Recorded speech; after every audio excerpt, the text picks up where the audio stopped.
Hello, members one and all of the Salivation Nation, with a slightly different look at gold prices in relation to U.S. debt.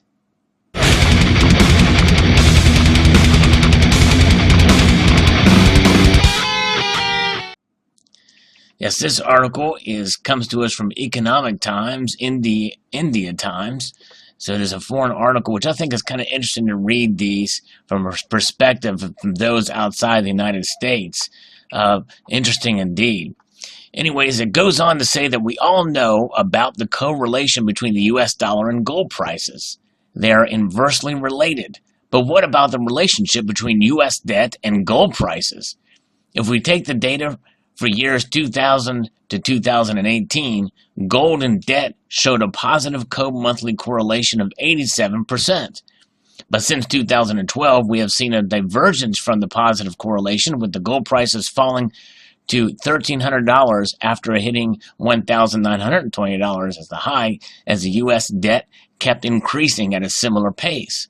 Before that, if we look at the chart, when the debt increased from $6 trillion to $15 trillion during the 2003 to 2013 period, prices of gold rose from $400 to $1,800 an ounce. The decline in gold price happened when the U.S. Federal Reserve unveiled massive $1 trillion quantitative easing program. And we think the additional liquidity shifted from gold to equity. So now we can say that gold, which was overvalued in 2011, was equally undervalued in 2015 when it was trading at $1,300 per ounce. And here we can see that.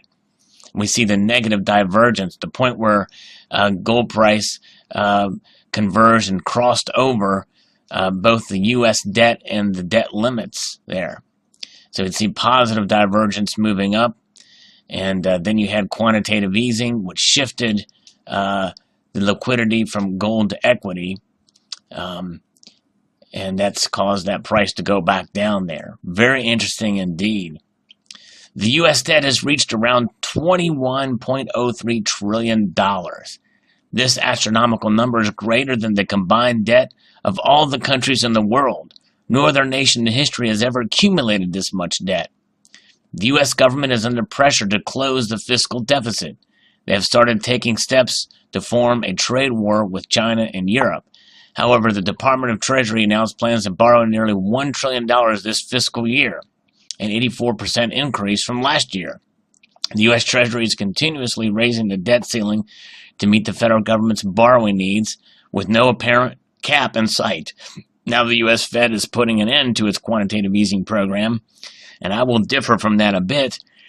They're doing what some folks are calling quantitative tightening, but that only means that I think that's a play on words. They're still printing money like it's going out of style.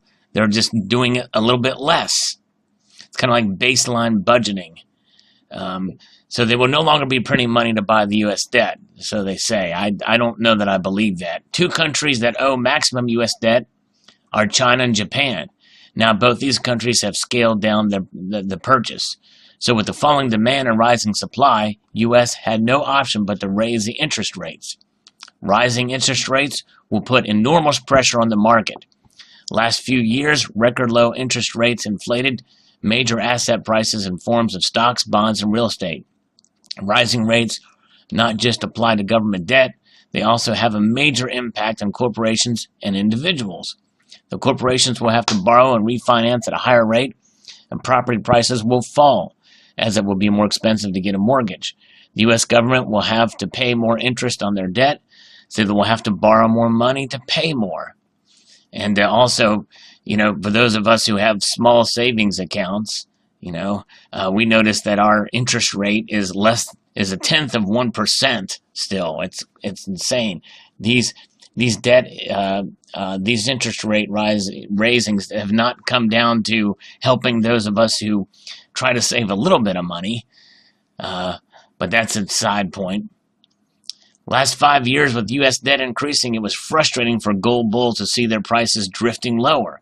But now with U.S. treasuries out of favors from China and Japan, there are fewer buyers for the U.S. debt.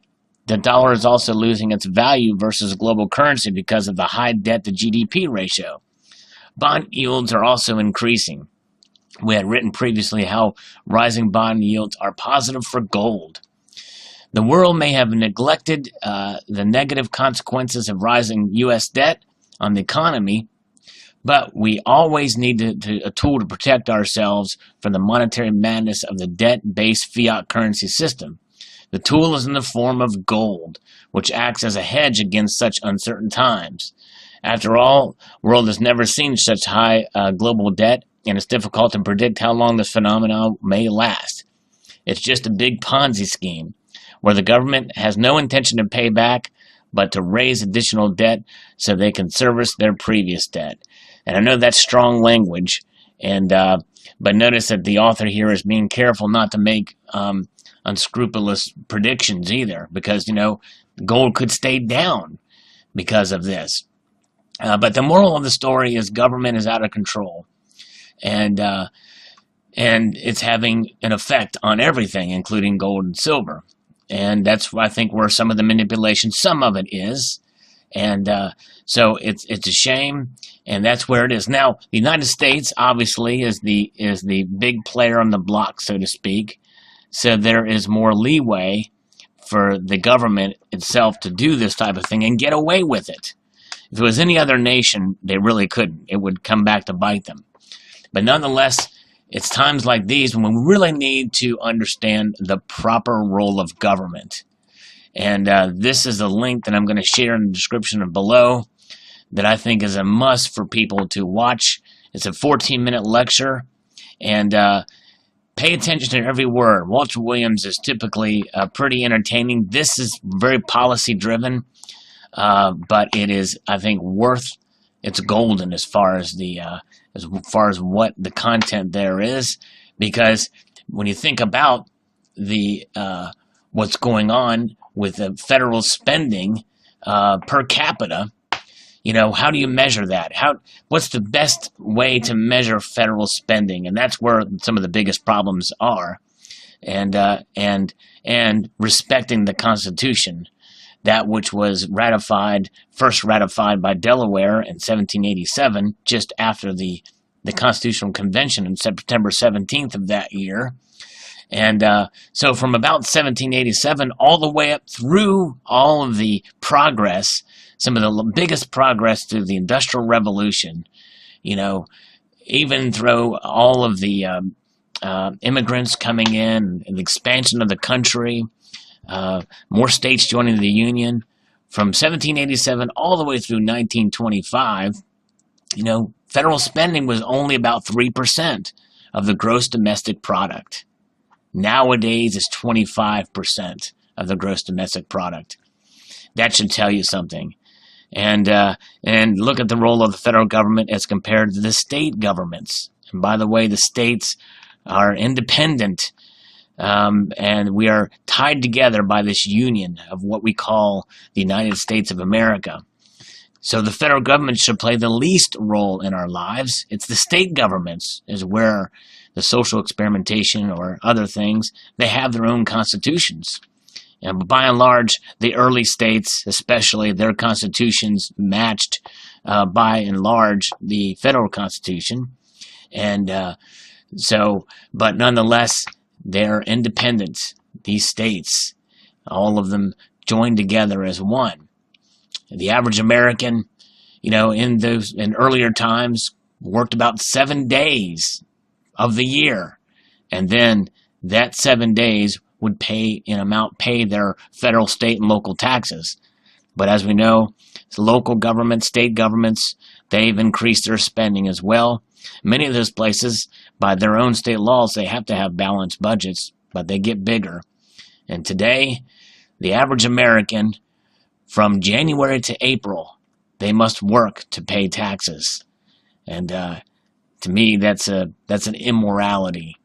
Watch this lecture. I think it's paramount for Americans and of those of other nations. Other nations especially should watch this, because what we do in America affects other nations as well. And if we can't service our debts, by implementing the proper role of government from which this nation was founded, which made it in such a way that it does help and even help other nations, then it's going to hurt other nations as well. So with that being said, we're going to see where gold goes from here on out. This chart, I think, is fascinating that we see here on where the spending and where the debt limit increases are going. And we can see that gold has taken a slam down, and it is undervalued if you look at past history where it's gone up along with the debt and the debt limit increases. We've seen gold rise in concert with a positive divergence, and now we have a sort of a parallel. They haven't met each other in quite a while, and I think that is because of this quantitative easing that really is still going on, but they're calling it quantitative tightening. So post your thoughts below. I'd like to extend a multitude of gratitude y'all for watching and encourage you to please rate, comment, and subscribe.